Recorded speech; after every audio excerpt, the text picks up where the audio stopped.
बाहुबलियों का गढ़, पहलवानी मुख्य हॉबी। इस क्षेत्र के लोग ताश और गुल्ली डंडा नहीं खेलते हैं। पहलवानी, कुश्ती इस क्षेत्र का एक बड़ा पसंदीदा टाइम पास स्पोर्ट्स है। अब जो भौकाली वाला है पूरा एकदम कह सकते हैं मतलब क्षेत्र विधायक नहीं चुनता है, रक्षक चुनता है, ऐसा जिसके गट्टा में दम हो। लोग जिसके पास है वही इस क्षेत्र का बाहुबली, वही इस क्षेत्र का विधायक। ये 80,000 खाली मत जोड़िएगा, यही वो क्षेत्र है जहां कहा जाता है कि एक भूमिहार 5 को वोट गिरवाता है। कोरमा ग्रुप, जो सोचता है वो करता है। आपके अपने सपनों का आशियाना। सर टिकट लिए हुए हैं मेरे मतलब देखिए ये बड़ा विचित्र बात है। हाँ। टीटी से कोई ये बात पूछता नहीं है, अरे तो आप ही का चेक हो जाएगा। मेरा तो चेक हो जाएगा, लेकिन हम इसलिए पूछ लिए ना कि टिकट लिए हुए हैं कि नहीं, क्योंकि थोड़ी देर बाद आप जांच करने वाले हैं। देखिए दिन आप भी तो असली बात बता रहे हैं आपका, जो असली बात जो बोला वो बोलिए। इस जगह पे टिकट जांच करते समय थोड़ा हाथ आपका भी कांप रहा होगा जी, इसीलिए आप हमसे पूछ रहे हैं। जाके पूछिए ना बाहुबलियों से। पूछेंगे, इस खबर में तो बताएंगे हैं कि किसका टिकट कंफर्म होने जा रहा है और नहीं होने जा रहा है, लेकिन उससे पहले आपसे क्यों पूछे पता है? किसी दिन आप भी तो विदाउट टीटी ऐसे जाते होंगे, सफर करते होंगे ना? हाँ, मतलब पिताजी ने ट्रेन से बहुत कम घूमने का मैंने सौभाग्य दिया है। बेचारे बचपन से जब छात्र थे तभी से हमको एरोप्लेन पे घुमाते रहे हैं।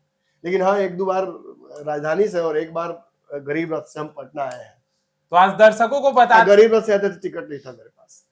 तो देखिए कभी सेटिंग से आए थे। अच्छा, सेटिंग से आए थे तो इसमें भी तो सेटिंग होता ही है ना? हाँ होता है, निर्दलीय जाइए, सेटिंग है। अब देखते हैं कि कौन सा सीट है दर्शकों को जिसका इंतजार। देखिए, आपको जिस सीट का इंतजार था वो इंतजार अब खत्म हो गया है। अब किसको उस पे टिकट मिलने जा रहा है, नहीं मिलने जा रहा है, कौन गठबंधन से बाहर होगा और कौन गठबंधन में होगा, ये तो समय ही बताएगा। पटना से 90 किलोमीटर रेलगाड़ी पहुंच चुकी है जी, मोकामा लैंड कर चुके हैं आप। जी, टिकट दिखाइए। देखिए, बाहुबली हैं आप, सम्मानित हैं आप, पहलवान हैं आप, पटक देते हैं आप, अकेले ही दोनों गठबंधनों पर भारी पड़ सकते हैं, लेकिन माफ कीजिएगा टिकट तो दिखाना पड़ेगा ना। सबसे हॉट सीट है। हॉट, ये हॉट नहीं, एक्स्ट्रा हॉट है।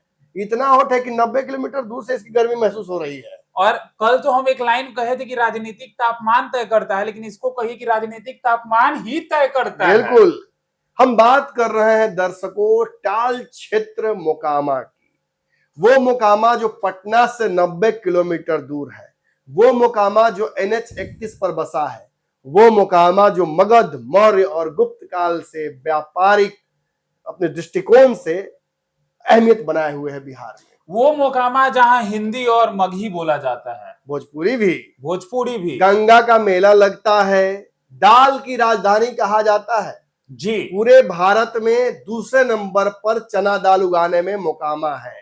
बिल्कुल, गंगा का वो क्षेत्र जिसे मगध का साम्राज्य का सबसे खुशहाल क्षेत्र कहा जाता था। सर, व्यापारिक केंद्र रहा है। बिल्कुल। जैसे धान, चना, गेहूं, जो आप तिलहन, जो दाल बोले, मकई, चीनी जैसे कई चीजों का उत्पादन होता है यहाँ। देखिए, कुछ क्षेत्र तो इसके दलदली थे, लेकिन ज्यादातर क्षेत्र बड़े उपजाऊ हैं, बहुत उपज होती है, खपत भी है ज्यादा। ने कहा था कि इस क्षेत्र के लोग पहलवान हैं, दिल पे मत लीजिएगा, तो थोड़ा ज्यादा ही खाते भी हैं। अब इस क्षेत्र की एक खास बात बताते हैं आपको। देखिए, वैसे तो जनसंख्या 2011 के हिसाब से इस क्षेत्र में 4.5 लाख लोगों की है, लेकिन इस वक्त इस क्षेत्र में लगभग 6 लाख सटने जा रहा है जनसंख्या। मतलब जनसंख्या का भी तगड़ा विस्फोट हुआ है। 916 महिलाओं पर 1000 पुरुष हैं। 94% हिंदू, बाकी मुसलमान। बाहुबलियों का गढ़, पहलवानी मुख्य हॉबी। इस क्षेत्र के लोग ताश और गुल्ली डंडा नहीं खेलते हैं। पहलवानी, कुश्ती इस क्षेत्र का एक बड़ा पसंदीदा टाइम पास स्पोर्ट्स है। अब इस क्षेत्र की जो कुछ ऐसी राजनीतिक समीकरण, ऐसे जातीय समीकरण जिन्हें जान लेना बहुत जरूरी है। इस क्षेत्र में ओबीसी और ईबीसी की जनसंख्या अच्छी है जी। मजेदार बात यह है कि कई चुनाव में ओबीसी ईबीसी सवर्णों के पैटर्न को फॉलो कर लेते हैं, कई चुनाव में ये इंडिपेंडेंट को फॉलो कर लेते हैं और कई चुनाव में ये बट जाते हैं, तो आरजेडी को फायदा हो जाता है, अगड़ा पिछड़ा हो जाता है। लेकिन कुल मिला जुला कर जी ये क्षेत्र जाति नहीं बेमत देखता है। बेमत, जी बेमत जानते क्या होता है? नहीं सर, हम औकात, औकात भौकाल, सर एक चीज गट्टा में ताकत। अब जो भौकाली वाला है पूरा एकदम कह सकते हैं मतलब वो क्षेत्र काम में। विधायक नहीं चुनता है, रक्षक चुनता है, ऐसा जिसके गट्टा में दम हो। अनंत सिंह के बड़े भाई, मतलब अनंत सिंह को छोटे साहब कहा जाता है, छोटे सरकार, तब बड़े सरकार भी हुआ करते थे और बड़े सरकार भी पहलवान ही थे। जी सुभाष सिंह एक और पहलवान इस क्षेत्र से। सर, पहलवान देखिए, ललन सिंह भी इसी क्षेत्र से आते हैं, वो भी इसी क्षेत्र के हैं। नीरज कुमार जो नीतीश कुमार के सबसे मजबूत लठैत हैं, वो भी इसी क्षेत्र से आते हैं, मुख्य प्रवक्ता हैं। और कई और लठैत हैं, कई और पहलवान हैं जो इस क्षेत्र से आते हैं। और इस क्षेत्र के बाहुबलियों को ना, आप कहिए कि आप बाहुबली हैं तो उनको बुरा नहीं लगता है जी। तो कहते हैं आदमी है हमारे पास, आदमी है तो हम ना दिखाएंगे तो हम क्या करें। लोग जिसके पास है वही इस क्षेत्र का बाहुबली, वही इस क्षेत्र का विधायक। जी दर्शकों को एक और बात बता दे क्या, एकदम बताइए। मस्त बात है, एकदम मजेदार बात है। बताइए। देखिए दो यहाँ धार्मिक स्थल है सर, एक परशुराम स्थान और दूसरा भगवती स्थान। तो तय था, लेकिन परशुराम स्थान तो तय था, चलिए तो, लेकिन परशुराम वंशजों का क्षेत्र है भाई। बिल्कुल, लेकिन सर भगवती स्थान का खासियत बताएं। हो सके अपने कितने दर्शक ऐसे होंगे जो भगवती स्थान गए होंगे। अब पूछिए क्यों? इसलिए क्योंकि शादी विवाह के बाद जो नए जोड़े होते हैं वो जाते हैं वहां आशीर्वाद लेने। वाह, अगर आप गए हैं तो कमेंट करके हमें आप परशुराम के तो फरसा होता ही है यहाँ। जी बिल्कुल, परमानेंट है। देखिए कारण भी है ना, भूमिहार, कुर्मी, यादव, धानुक, पासवान, ये जातियां बहुतायत में है यहाँ पर। इन जातियों की तगड़ी जनसंख्या है। जहां भूमिहार 80,000 है, ये 80,000 खाली मत जोड़िएगा, यही वो क्षेत्र है जहां कहा जाता है कि एक भूमिहार 5 को वोट गिरवाता है अपने दम पर, अपने गट्टा के दम पर वो 5 वोट गिरवाता है। एक और डायलॉग ही लोग कहते हैं, नदी नाला सरकार के, बाकी सब भूमिहार के। तो देखिए इस क्षेत्र में 80,000 भूमिहार, कुर्मी और धानुक दोनों मिलाकर जनसंख्या 40,000 है। धानुक जो एक पूरे बिहार में ऐसा वर्ग है जो लौकुश में ही आता है। धानुक, लौकुश बाद धानुक आता है, उसका फिर माली आता है, फिर और भी जातियां हैं इसमें। धानुक जाति यहाँ पे अच्छी खासी है। हर चुनाव में धानुक वाला मुद्दा उठता है कि धानुक को क्यों नहीं जगह मिलता है, क्यों नहीं स्थान मिलता है। नालंदा में कुर्मियों को मिल जाता है जगह, राजपूतों का अलग गढ़ है, हमारे लिए भी अलग गढ़ होता। लेकिन चूंकि कम्युनिटी वोट बैंक है, कुर्मी, कुशवाहा, धानुक जोड़कर 40-45 हजार लोग हैं, लेकिन मुख्य समीकरण तो पिछड़ों से ही जोड़ा जाता है जी। 80,000 अगर भूमिहार हैं तो 25,000 यादव हैं, 15,000 मुसलमान हैं। ये MY समीकरण भी ठीक ठाक है। लेकिन एक खास चीज है यहाँ पर जिसके चलते लोजपा भी इस क्षेत्र पर नजर डाली हुई है। चिराग पासवान का भी इंटरेस्ट है, पशुपति पारस का भी इंटरेस्ट है जी। वो है इस क्षेत्र के पासवान और दलितों का वोट 50,000 भूमिहार और पासवान जी बहुत ज्यादा है इस क्षेत्र में। इनकी जनसंख्या बहुत कमेंडेबल है और वही निर्णय करती है कि इस क्षेत्र से विधायक कौन बनने जा रहा है, कौन बनेगा। पिछले चुनाव में हम गए थे तो समीकरण ऐसे थे कि चिराग अलग थे, हमारे एक रिपोर्टर थे जो इस चुनाव में हम भी गए हैं, लेकिन हमारे पिछले चुनाव का मैं बात जिक्र से कर रहा हूँ। पिछले चुनाव में हमारे एक रिपोर्टर थे, पैर से थोड़े लंगड़े थे लेकिन गए थे और वो उस क्षेत्र में गए थे तो उन्होंने महसूस किया था कि उस चुनाव में अगड़ा पिछड़ा हो रहा था जी। पासवान चिराग को देखकर वोट कर रहे थे, वो एनडीए को वोट करना नहीं चाह रहे थे। अब जाति जिसकी वोट उसकी। हाँ, भूमिहार और पासवान के बीच में थोड़ा डिफरेंस दिख रहा था पिछले चुनाव में जी। इस बार ऐसा चांसेस कम है क्योंकि चिराग भी इधर है और एक और आदमी इधर है जो शायद बड़ा डेंट कर देंगे तेजस्वी यादव के मंसूबों पर। खैर, ये यहाँ का समीकरण रहा है। 2,80,000 से 2,90,000 के बीच में कुल वोटर है यहाँ पर, मतलब जनसंख्या नहीं, वोटर जी, जिसमें 142 पुरुष और 128 महिला। ये वोटर तय करते हैं कि यहाँ जीतता कौन है। समीकरण बड़ा विचित्र है। पिछले चुनाव में 3 चुनाव में जो समीकरण बदला है जी, बड़ा इंटरेस्टिंग ढंग से बदला है। 2010 2010 में अनंत सिंह इस क्षेत्र से चुनाव जीते थे, जदयू से। जदयू से। जी। नीतीश कुमार के प्रिय अनंत सिंह, वो अनंत सिंह जिनके जैसे बाहुबलियों को नीतीश कुमार उस वक्त देखना नहीं चाहते थे, लेकिन 2010 में नीतीश कुमार को अनंत सिंह की प्रचंड आवश्यकता पड़ी और इनके जैसे कई बाहुबलियों को नीतीश कुमार ने अपने साथ लाया और इसी कड़ी में अनंत सिंह यहां से जीते 51,564 वोटों से। और यहां से 2010 में विरोध में कौन नंबर 2 पे था? लोजपा से सोनम देवी 42,000 वोट लेके आई थी। नैरो मार्जिन था, बहुत ज्यादा डिफरेंस नहीं कहा जाएगा अनंत सिंह के हिसाब से, लेकिन जीते थे अनंत जी। अब बढ़ते हैं 2015 में, जब नीतीश कुमार लालू यादव के साथ वापस आ गए। बिहार में लालू, नीतीश और कांग्रेस का जोड़ा बना, भाजपा अकेली पड़ी, भाजपा के साथ लोजपा चली गई, आरएलएसपी चली गई, मांझी चले गए और एनडीए से नीतीश अलग होकर चुनाव लड़े थे और जीतने वाला वही व्यक्ति फिर अनंत सिंह। लेकिन मजेदार बात यह है कि अनंत सिंह ने इस चुनाव में महागठबंधन को भी हराया, एनडीए को भी हराया, दोनों को हराया। किसी का दामन थामे बिना निर्दलीय अनंत सिंह ने 2015 में बिल्कुल चुनाव जीता। और जिस 2015 के चुनाव में पूरे बिहार में महागठबंधन ने बहुत अच्छा प्रदर्शन किया, वो ये क्षेत्र नहीं जीत पाई। नीरज कुमार बड़े मार्जिन से चुनाव हार गए, 18,348, मात्र 35,000 वोट उनका आया और अनंत सिंह ने इस चुनाव में अपना वोट और 3,000 बढ़ा लिया, बिल्कुल 54,000। तो ये बताता है कि अनंत सिंह और बाहुबलियों से कितना प्रेम इस क्षेत्र को है और अनंत सिंह से कितना प्रेम है। चलिए अब परिस्थितियां फिर बदलते हैं, इस बार हम बताते हैं। नहीं हम ही बताएंगे, आप क्या बताइएगा, मजा हमको आ रहा है जी। 2020 के चुनाव की तरफ बढ़ते हैं।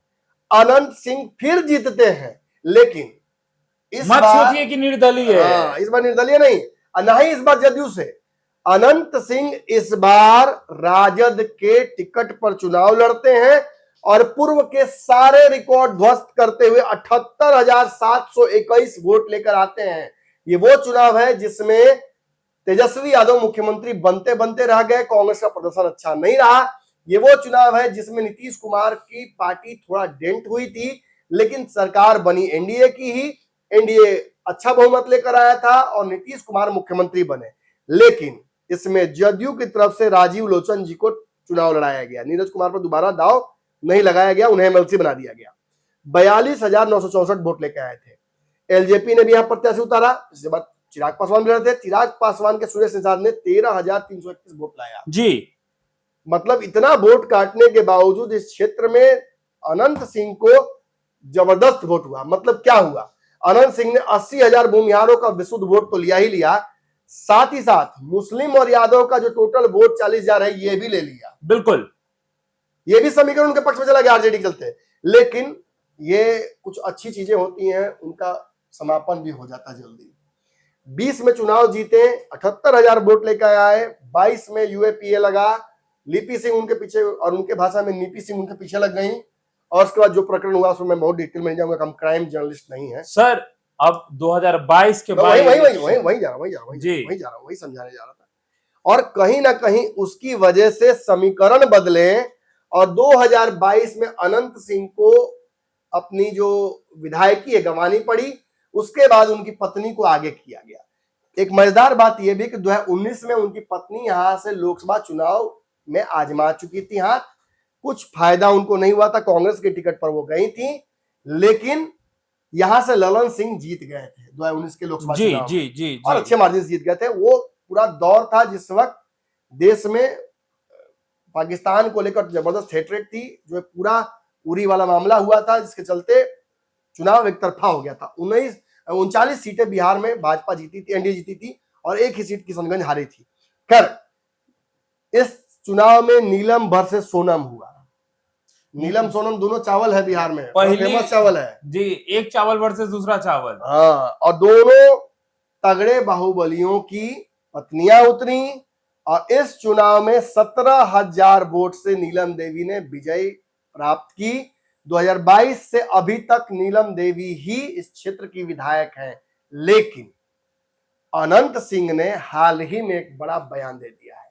वो काम नहीं करती है, वो बाहर नहीं जा पाती है, बहुत लोग से नहीं मिल पाती है अब हम चुनाव लड़ेंगे। ये पूरे डायनेमिक्स को इलेक्शन के बदल देता है। जी अनंत सिंह लोकसभा चुनाव के दौरान जेल से बाहर आते हैं, अशोक चौधरी के साथ देखे जाते हैं, कई मंचों पर जदयू के नेताओं के साथ देखे जाते हैं। ललन सिंह को थोड़ा ऐतराज भी होता है, लेकिन अब ललन सिंह को भी मैनेज कर लिया है।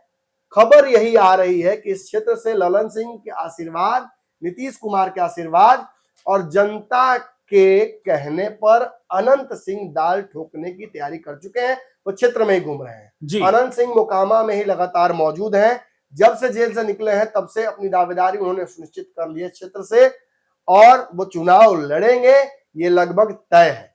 खैर, केवल कह दिन से होता है सर, एक बात टिकट पूछ चेक लें। तो करना पड़ेगा। हाँ बिल्कुल, एक बात पूछ लें। हाँ बोले। आपने तो ये बता दिया परिप्रेक्ष्य को लेकर कि पहले क्या था 10 में, 15 में, 20 में, लेकिन जनता और जो दर्शक है हमारे वो इंतजार कर रहे हैं कि सर बताइए ना अभी किसका क्या माहौल है। हाँ वही टिकटवा जांच कर लेते हैं सबका।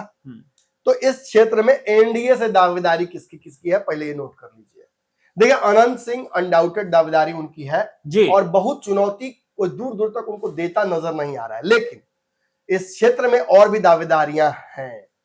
ललन सिंह, वो ललन सिंह नहीं, छोटे ललन सिंह, सोनम देवी के हस्बैंड, वो भी यहां से चुनाव लड़ने के इच्छुक हैं। नीरज कुमार का भी नाम यदा कदा उठकर सामने आ जाता है, क्योंकि नीरज कुमार ने जो बयान दिए हैं वो तो सुने ही होंगे आप। बिल्कुल बिल्कुल बिल्कुल। वो कई मुद्दों पर उनका पार्टी के कुछ नेताओं से डिफरेंसेस चल रहा है, तो वो भी उनका भी नाम बीच बीच में चलता है। फिर सोनम देवी का तो मैंने बताया, ललन सिंह के साथ साथ सोनम देवी का भी नाम चल रहा है जो उनकी पत्नी है। राजीव लोचन जी का भी नाम चल रहा है, उनका इंडिया गठबंधन से भी और दसवीं दोनों तरफ से नाम चल रहा है।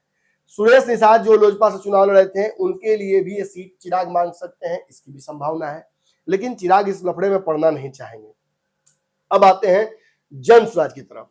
एक नाम मयंक कुमार का है, दूसरा वीरेंद्र कुमार का है, और तीसरा हरे राम का। कुमार। और इसमें भी सर सबसे आगे बता दे आपको कौन चल रहा है।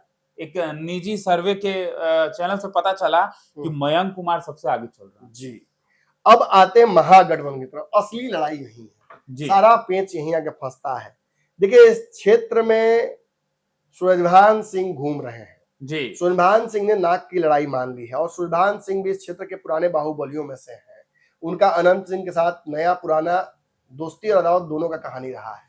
हाल ही में वर्चस्व की लड़ाई इस क्षेत्र में कितना अनंत सिंह को लड़नी पड़ी है, ये भी आप जान सकते हैं।